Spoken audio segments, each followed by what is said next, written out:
RN TV special news నేను నీరజ.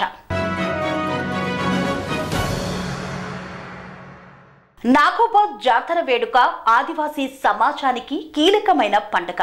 చెట్టుకొకరు పుట్టకొకరుగా ఉన్న ఆదివాసీ సమాజాన్ని ఐక్యం చేసే మహా జాతరగా నాగోబాకు ప్రత్యేక స్థానం ఉంది. పుష్యమాస అమావాస్య అర్ధరాత్రి వేళ నాగశేషుడికి గంగాజలాభిషేకంతో ఈ జాతర ప్రారంభమవుతుంది. ఆదివాసీ ఆరాధ్య దైవమైన నాగోబా ఆ నిమిషాన పడగ విప్పి నాట్యమాడతాడని గిరిజన మోస్రం వంశీయులు అపార నమ్మకం. నాగోబా జాతర ప్రపంచంలోని అతిపెద్ద గిరిజన జాతరల్లో ఒకటి. సర్పజాతిని పూజించడమే ఈ పండగ ప్రత్యేకత.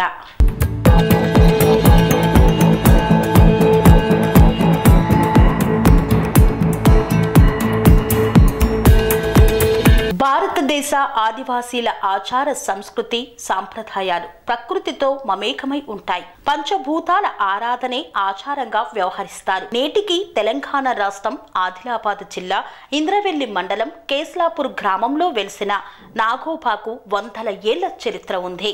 నాగోబా జాతర ఆచారాలు, సంస్కృతి, సాంప్రదాయాలు ఆశ్చర్యం కలిగించడంతో పాటు చూడముచ్చటగా ఉంటాయి. అతిపెద్ద గిరిజన జాతరగా పేరున్న సమ్మక్క సారలమ్మ తర్వాత దేశంలోనే నాగోబా జాతరకు ప్రత్యేక గుర్తింపు ఉంది. ఈ జాతరలో ఆదివాసులు సర్పజాతిని పూజిస్తారు.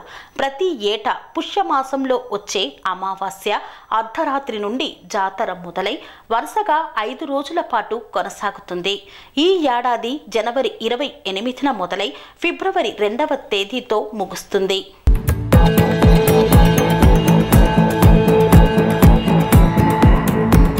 పూర్వం మెస్రం కుటుంబానికి చెందిన రాణికి నాగేంద్రుడు కలలో కనిపించాడు. సర్పం రూపంలో ఆమె గర్భాన జన్మిస్తానని వరమిచ్చాడు. ఆ కల నిజమైందని గోండులకు ప్రగాఢ నమ్మకం. ఆ నాగేంద్రుడికి తన తమ్ముడి కూతురు గౌరీతో రాణి వివాహం జరిపిస్తుంది. అత్త ఆజ్ఞ మేరకు గౌరీ భర్తను బుట్టలో పెట్టుకొని గోదావరికి ప్రయాణం అవుతుంది. ఆ తర్వాత గౌరీ గోదావరిలో స్నానం చేయడానికి వెళ్ళగా నాగేంద్రుడు మనిషి రూపంలోకి మారుతాడు. అయితే పేరు ప్రతిష్టలు కావాలో సాంప్రదాయం కావాలో తేల్చుకోమనగా గౌరీ సాంప్రదాయాలను లెక్క చేయకపోవడంతో తిరిగి పాముగా మారాడని గోండుల విశ్వాసం. ఆ తర్వాత ఉడుంపూరు నుండి గరిమేల వరకు అతని కోసం వెతికిన గౌరీ గోదావరిలోనే సత్యవసి గుండంలో కలిసిపోతుంది. నాగేంద్రుడు ఆమె వెంట ఉంచిన ఎద్దు రాయిగా మారిందని భక్తుల విశ్వాసం. ఆ తర్వాత పెళ్లి అయిన ప్రతి జంటకు నాగేంద్రుడి సన్నిధిలో పరిచయం చేయాలని చెప్పి నాగేంద్రుడు కేస్లాపూర్ గుట్టలోకి వెళ్లిపోయాడని చెప్తుంటారు. అదే కేస్లాపూర్ గ్రామంగా మారిపోయింది. నాగేంద్రుడు వెళ్లిన గుట్ట వద్ద నాగోబా దేవాలయాన్ని నిర్మించారు. ప్రతి ఏటా మహాపూజ జరిగే సమయంలో నాగేంద్రుడు ప్రత్యక్షమవుతాడని గోండుల నమ్మకం. దీనికి ప్రతీకగా ప్రతి ఏడాది మెస్రం వంశీయులు పుష్యమాసంలో ప్రతి ఏడాది గోదావరి జలంతో నాగదేవునికి అభిషేకం చేసి సంస్కృతి సాంప్రదాయ ప్రకారం ప్రత్యేక పూజలతో జాతరను ప్రారంభిస్తారు.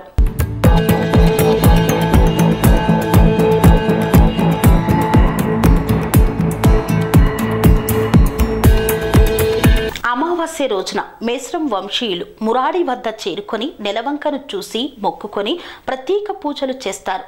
మరుసటి రోజు తెల్లవారుజామున మురాడి వద్ద సాంప్రదాయం ప్రకారం ఏర్పాటు చేసిన సమావేశంలో పాల్గొని మహాపూజ జాతరపై చర్చిస్తారు. అనంతరం అదే రోజు మహాపూజకు కావలసిన కుండలను సిరికొండ మండలంలోని గుగ్గిళ్ల స్వామి వద్దకు చేరుకొని కుండలు తయారు చేయాలని చెప్తారు. అనంతరం నాగోబా జాతర మహాపూజకు అవసరమయ్యే గంగాజల సేకరణకు మెస్రం వంశీయులు మురాడి వద్ద సమావేశమవుతారు. అక్కడ భద్రపరిచిన గోదావరి జల జరిని సాంప్రదాయకంగా పూజిస్తారు.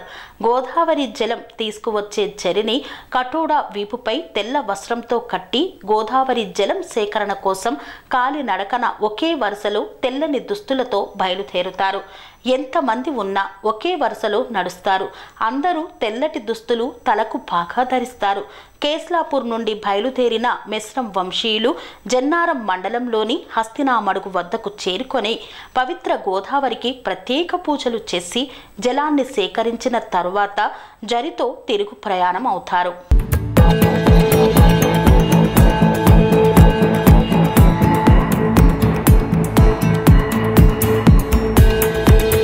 నాగోబా దేవతకు మిశ్రం వంశీయులే పూజలు నిర్వహిస్తారు.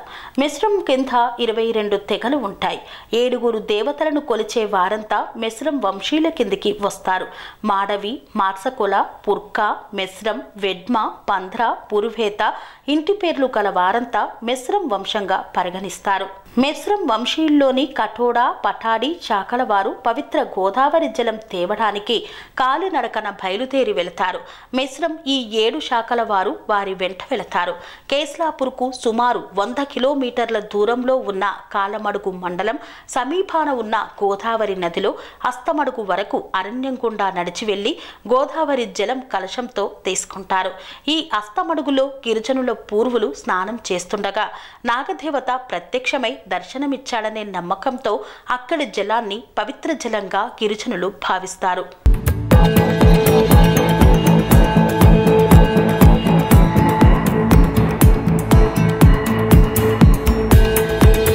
ఇంద్రవెల్లి మండలంలోని ఇంద్రాదేవి వద్ద మిశ్రం వంశీయులు వివిధ ప్రాంతాల నుండి ఒక చోట చేరుకొని మిశ్రం వంశీయులు ఇంద్రాదేవికి ప్రత్యేక పూజలు చేస్తారు.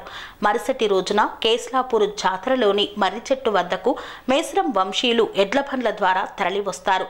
మర్రి చెట్టు వద్ద చేరుకొని 3 రోజుల పాటు అక్కడే బస చేసి తూమ్ పూజలు నిర్వహిస్తారు. మర్రి చెట్టు వద్ద బస చేసిన మిశ్రం వంశీయులకు మిశ్రం ప్రధాన్ కిక్రీ వాయిస్తూ నాగోబా కథను పాట రూపంలో వినిపిస్తారు. సిరికొండ మండల కేంద్రంలో గుగ్గిళ్ల స్వామి తయారు చేయించిన మట్టి కుండలను కొనుగోలు చేసి తీసుకొని వస్తారు. మిశ్రం వంశీయులు పటేల్ కితాకు చెందిన మిశ్రం వంశీయులు మర్రి చెట్టు వద్ద ఇతర మిశ్రం వంశీయులు ప్రత్యేక స్వాగతం పలుకుతారు.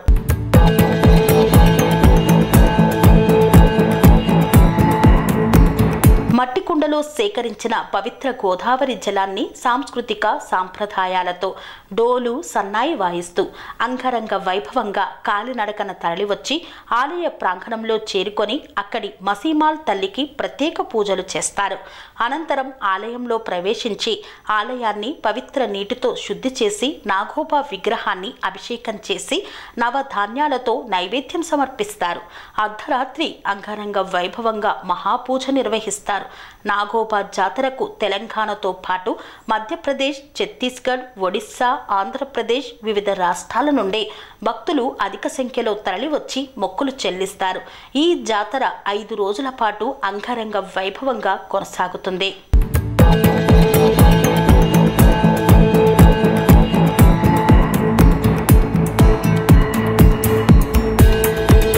మహాపూజ అనంతరం ఒక్కరోజు విశ్రాంతి తీసుకొని మరుసటి రోజున పెర్సాపేన్ ఉత్సవాన్ని మిశ్రం వంశీయులు నిర్వహిస్తారు. ఈ రోజున కొత్త కోడళ్లు మట్టితో కుండలను తయారు చేసి దేవుడికి పూజలు చేస్తారు. ఈ రోజు వారు దేవుడికి పూజలు చేసేందుకు అనుమతి లభిస్తుంది.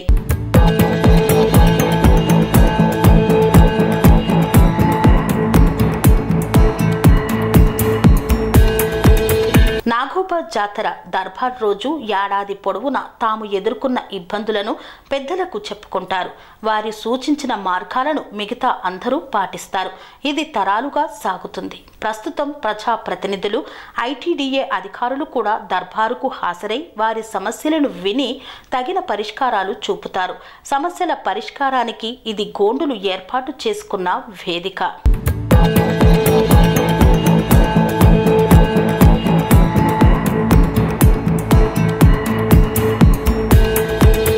బేతాల్ దేవతకు సాంప్రదాయబద్ధంగా ప్రత్యేక పూజలు చేసి నైవేద్యాలు సమర్పించి మొక్కులు చెల్లించుకుంటారు.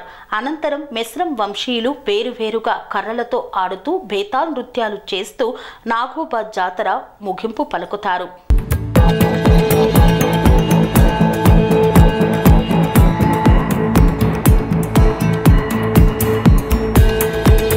మిశ్రం వంశీయుల్లో అనేక వింత సాంప్రదాయాలు ఉన్నాయి. ఇతరులతో అవి భిన్నంగా ఉంటాయి. వాటిలో ప్రధానమైనది బేటింగ్ అంటే పరిచయం.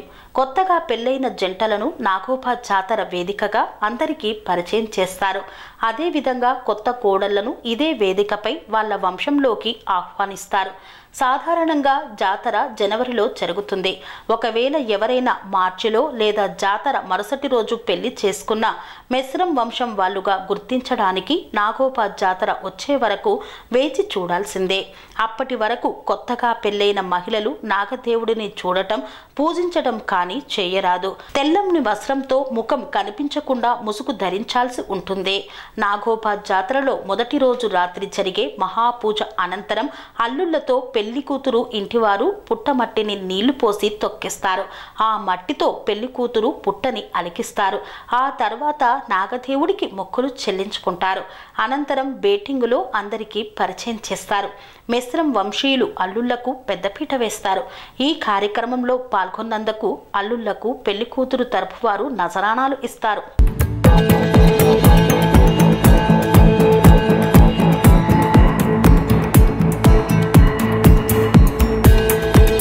జాతరకు వచ్చే మెస్రం వంశీయులు వేల మంది వచ్చిన 22 పొయ్యిల మీదనే వంట చేసుకోవాలి.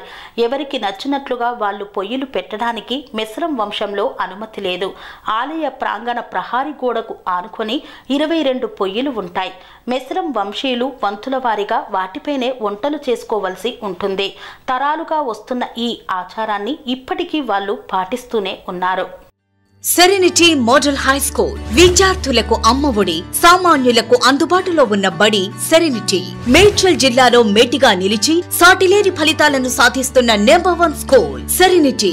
మా ప్రత్యేకతలు ప్రతి విద్యార్థి పట్ల వ్యక్తిగత శ్రద్ధ, activity based learning and digital classrooms, computer lab, 100% ఫలితాలు, sports and cultural activities, yoga, abacus మరియు Vedic maths education. Please visit Serenity Model High School, Nagaram. Admissions are in progress.